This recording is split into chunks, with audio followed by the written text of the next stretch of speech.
Good evening, Philip Kosten here, right in the middle of Svendborg Harbour. Just a few days to go before the Silverrudder 2020 starts. We're really excited to see how many boats have already arrived here. And as you can see in my background, one of the Polish boats has arrived. There are Swedish boats, Danish boats, German boats, all here ready to celebrate our fantastic race on Friday the 18th of September. And the weather here is pretty grey. Typical Danish autumn weather. We're expecting fantastic high pressure weather with sun and an Indian summer over 20 degrees during the next 4 days whilst you get your boats ready. One of the major differences about the race this year is obviously the fact that it has been affected by the COVID-19 corona, which means that we're going to have to take extra precautions. And I'd like to just ask you please to make sure that when you do arrive with your boats that you call the harbour services on channel 6 on your VHF and just say harbour service, this is, and then your boat's name, and let them know that you're on your way in through the harbour entrance so they can come and escort you to the berth in the correct area where your boat has to be moored for the duration of your stay here. Yeah? Also, whilst you're here, please respect the fact that we do have to take precautions due to Corona and COVID-19. Make sure your boat's in the right area, and make sure also that you use the sterilized pumps that we'll have distributed around the location, around the harbour. Make sure that you do keep a distance to each other. I know some of you won't have seen each other for a whole year, and you want to give each other a great big cuddle and a handshake. Just do it at a distance, or make do with an elbow shunt, but please try and make sure you keep well clear of each other. Yeah, we can have a great event, but a lot of the social activities that we've been used to have been cancelled or redesigned, as I wrote on Facebook a few days ago. And one of the things you'll notice is that the skippers meeting will be held in the large hall where we always have it, but we'd also like to ask you that those of you who can, remain in your boat and watch the skippers meeting live streamed on our Facebook Silverrudder Challenge of the Sea website. Now I'll just say that again.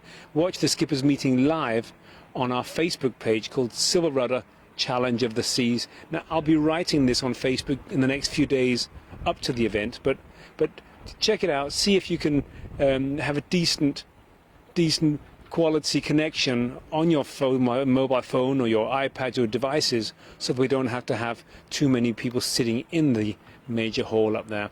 Now, those of you who do decide to go to the hall, you'll find there are no tables, just chairs, literally 1.5 meters, 2 meters from each other, so we don't get too close to each other. As we enter and leave the hall, we'll make sure that we do so in an orderly fashion, and we'll only empty one row at a time to make sure that there's at least a few seconds between each participant as you enter and leave.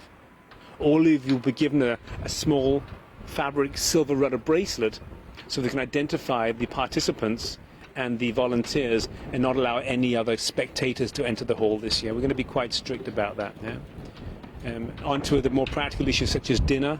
We will be serving dinner, but it'll be in a vacuum-packed, pre-packed format, which means you actually can grab the food as you leave the meeting point.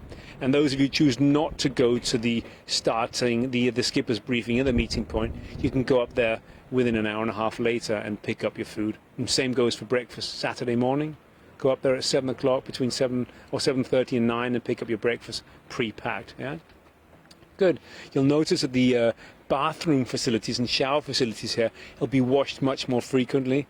We're going to have a van with extra toilets and showers on the pier here, so that we don't have up to 430 sailors using just a few 6 bathroom stalls that are here. So we've taken all precautions we possibly can to keep each other safe. Now, I say each other, not only yourselves, but also the rest of us. We really want to do everything we can to make sure that we don't have any Silverrudder contaminations this year.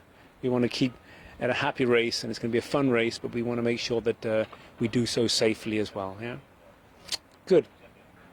One more point that I think is worth mentioning is that we've two different sailing rules, sailing instructions have changed a little bit. One of them, which we find very important, which was breached many times last year, the use of strobe lights on the smaller boats. We will be physically checking to make sure that when they do the boat checks on the harbours, that navigation lights are switched on and we won't allow strobe lights.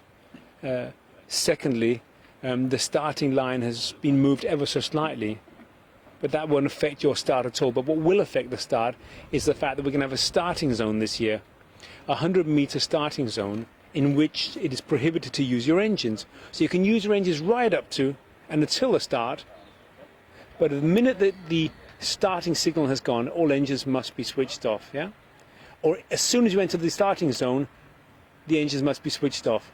Now there'll be a jury boat sailing up and down the starting zone, and their job is not to disqualify boats, but their job is to make sure the boats aren't using their engines within the starting zone. Now remember, the current and wind may push you over the starting zone or into the starting zone, so make sure you're still well clear. Not all boats want to start as quickly or at the same time. A lot of boats will be holding back a bit, and the ambitious boats will be right up the front there, chomping at the bit to get on with the race. Yeah, so. Okay, so make sure we have a really, really, really good start with nobody with their engines running within the starting zone. Yeah? We've made another change this year in the fact that we have taken the small and medium boat size, the typical historical boats that have been very heavily representative. Now, we've had up to 130 boats in the medium and in the small class the last couple of years, where we've split the starts. This year, due to the fact that the starting line is very long, we're going to let you all start at the same time, which will be fun. It'll be fun if there's wind and not too much current, but if there's no wind and a lot of current, that might cause a bit of a challenge. But get prepared for the fact that there's going to be up to 130 boats on one starting line. So if you're not really ambitious, hold back a bit, let the speed machines go first. Remember, a lot of people are here to race against themselves and not against their competitors. At least that's what they tell me. I haven't tried that myself, though. Anyway, we're going to have a great race, and we look forward to seeing you down here in Svendborg. The first 40 or 50 boats have already arrived, and we're just going to walk around, see if we can hook up with a couple of the skippers and talk about their ambitions and how long they're staying in Svendborg for. See you in a minute.